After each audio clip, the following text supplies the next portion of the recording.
of Inquiry sitting in Pretoria in the Gauteng province of South Africa. He was unable to continue his testimony last month because he fell ill. Since then, various witnesses, including the Hawks Divisional Commissioner Patrick Mboth, have testified. Yesterday, the Chief Provincial Inspector of the Gauteng Traffic Police, George Raftopoulos, and other witnesses shed light on their involvement in the controversial Hawks operation targeting alleged Big Five cartel figures, including Katiso KT Molefe, on the 6th of December in 2024.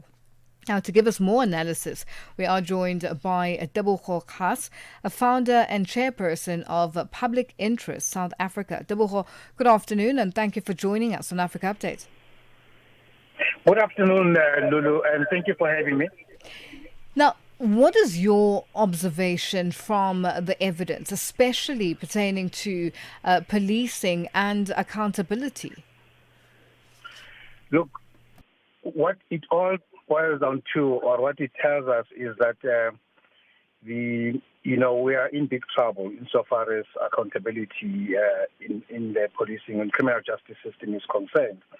And to the extent that more and more, with each passing day, we get revelations of a kind of systemic dysfunction within the police system, it is cause for concern.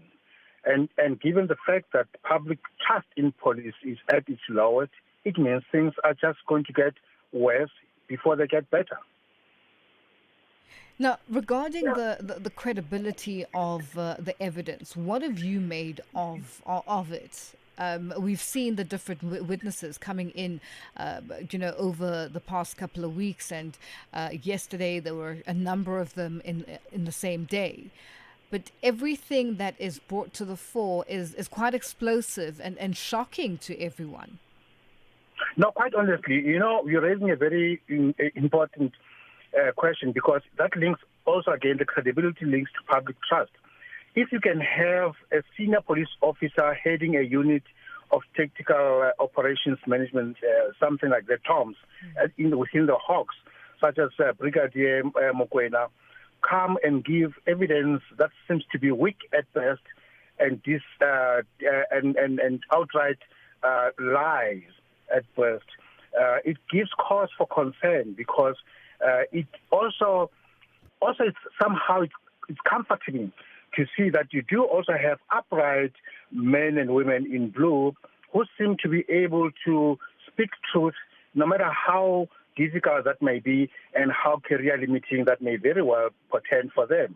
And in that regard, you look at the evidence as it is. Obviously, the commissioners themselves will still have to sit back and sift through the evidence the testimonies that has been given, provided them, including any evidence, and make a finding based on that. But so far, we have seen the overwhelming majority of the evidence received so far seems to be credible evidence, say for one or two instances where a lot of questions are being raised, as I've referred to Brigadier Mokwena, as well as to a large extent Lieutenant General Mboth.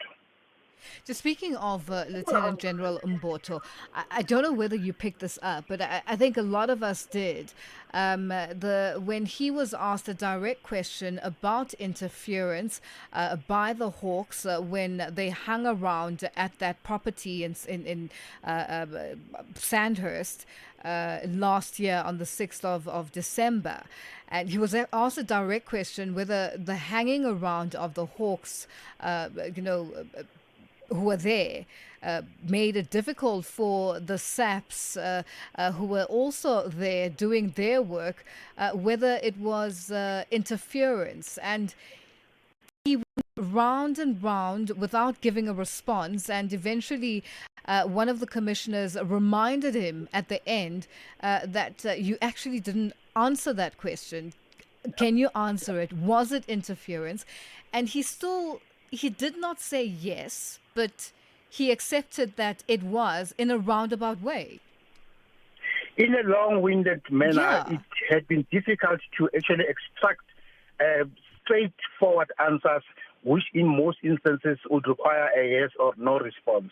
And that is a sign of somebody not being too forthcoming with the truth and being able to hide certain things, or to make sure that he presents information in a manner that will hopefully absolve him from accountability.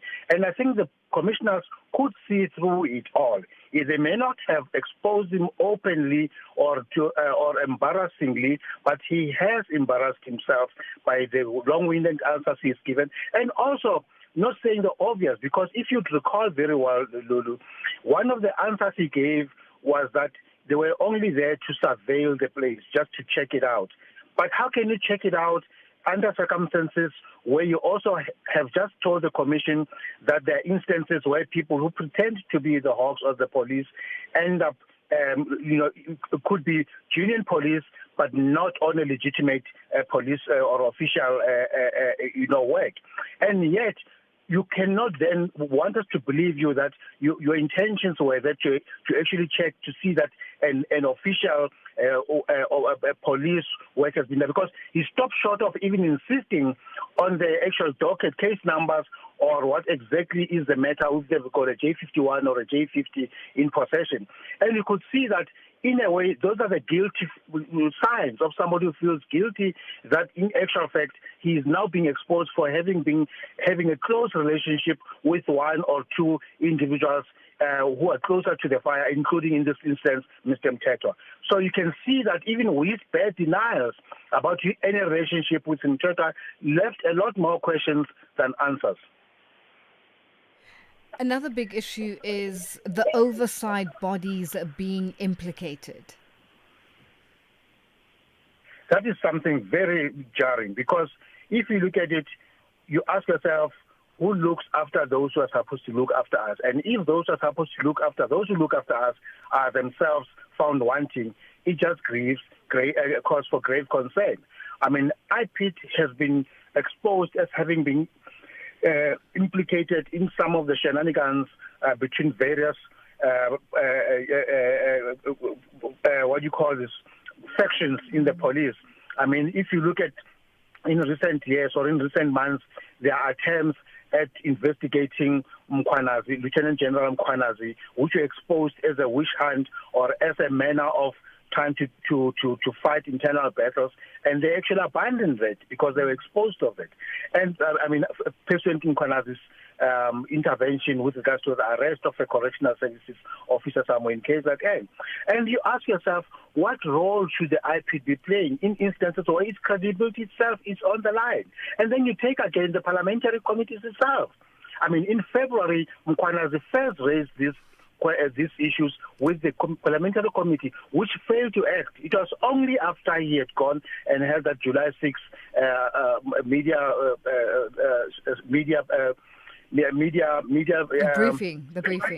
briefing, yes, that he actually, then the parliamentary committee also jolted. It was also jolted after the president instituted a commission of inquiry. So you ask yourself, if those who are meant to look after, to have oversight from a legislative perspective are themselves found wanting and compromised, as we have now seen the likes of Kola Barnard also being exposed as having been peddled some information that she ought not to have shared, which was more of a, not even confidential, but secret, top secret. And you ask yourself, what is it that our oversight bodies are up to? And lastly, and but not least, less important, is the actual role of the civilian secretariat of police. What role, if any? Because we never hear anything about its role or the role that it has played throughout all this unfolding drama that is unfolding in front of the public eye. And you ask yourself, whether are we? We are grateful for institutions such as the Auditor General, for example, which consistently raises the issues of maladministration and non-performance and also corruption within the police system itself, if you may call it like that, including the tender corruption that we've seen that gives rise to all this infighting and the emergence of the Kite Matalas, whose only purpose is obviously to deplete the resources within the police, to steal from the fiscal, to steal from the procurement budget of the police.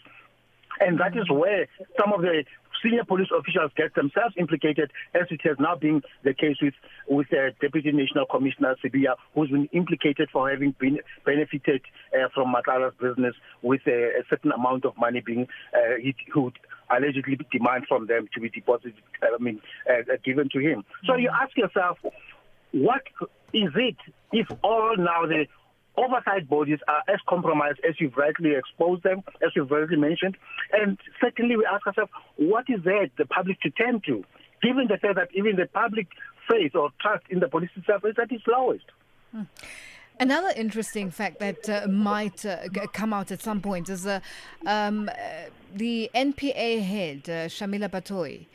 But she has come out a number of times and basically touched on the fact that there are a number of stumbling blocks that she has faced in her tenure, and now this is now all unfolding in a public domain at the Madlanga Commission and at the Parliament Ad Hoc Committee. How does South Africa emerge from something like this a better country? To start with, for whatever it's worth, NPA Director Shamila Batoyi should not enjoy public sympathy, because she's responsible for some of the shenanigans that happened in there. Out publicly and even admit that the NPA is infiltrated as she had done, and to later now recant that statement, which was actually true. It shows her integrity herself. It calls to question her integrity. She should have fallen on her sword and make sure that whatever happens to her, if it means it's going to be a career ending, so be it. We have to give credit to the likes of General Mkwanazi, who put everything on his line to make sure he comes out and speaks the truth. The likes of Shamila Batoyi cannot count themselves as men and women of integrity who stood up for the truth when it might very well not be in their, must have their career very well. So, and also, if you look at some of the work she ought to have done, forget about the state capture prosecutions. Even if you look at matters that had been enrolled, I'm talking here 2009, 2010, to do with the 2010 World Cup infrastructure build. You ask yourself, those matters are still to be enrolled within courts, and the blame should lay squarely in the NPA. It doesn't matter who the predecessor to Batoyi was, but the ball falls in Batoyi's court. And even though we can sympathize with her to a large extent that the president did not act when she raised the flag about Gauteng head of the DPP who's now been suspended, she should have insisted and even demanded that she would resign if that matter was not acted on. It's only now, after Mkwanazi, that we saw the president now act. And you ask yourself, where was Batoyi's voice all along? Well, Tebogo, I wish we had more time, because we could go on and on about this. It's a very topical issue at this point in time in South Africa. We are going to leave it there for today. Thank you for joining us on Africa Update.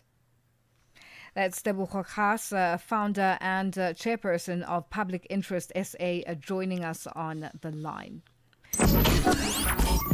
Your window to the continent and beyond. Africa Update.